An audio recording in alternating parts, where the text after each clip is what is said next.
There is something called as a pineal gland.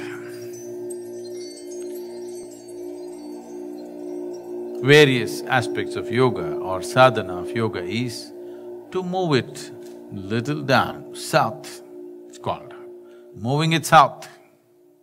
This is the symbolism of Shiva turning south because his third eye moved south.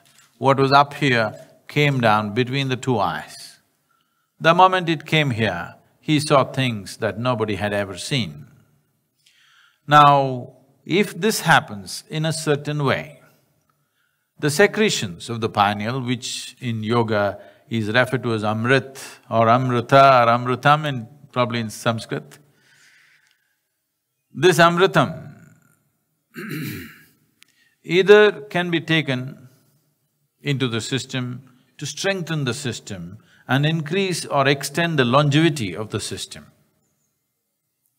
or this amrita can be taken to create blissfulness in the system. Like a drug, it can just blow you away.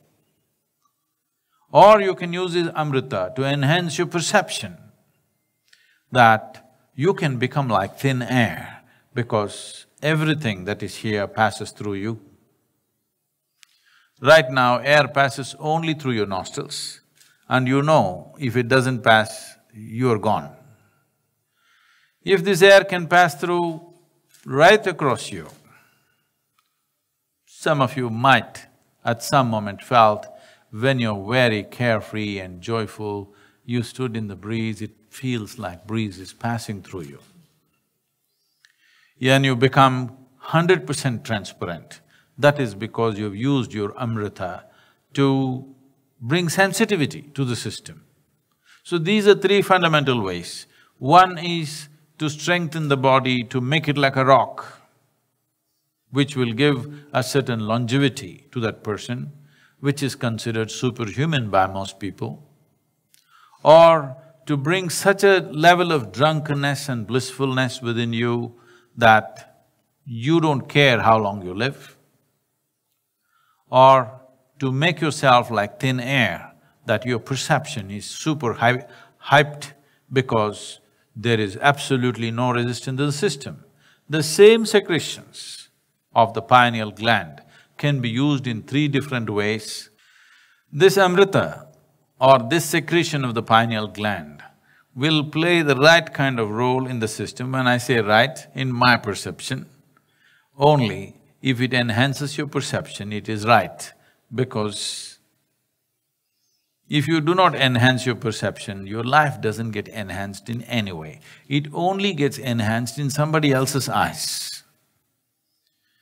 If you become like a rock, your experience of life may not change. It is just other people think you're fantastic.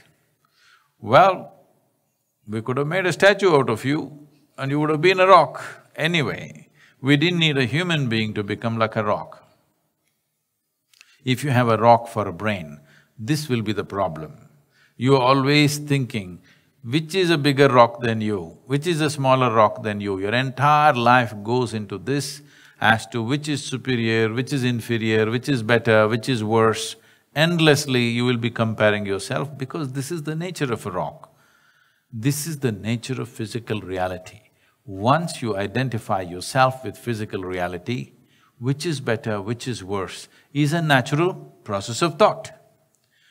Only if you transcend that, can you be free from this as to which is better and which is worse.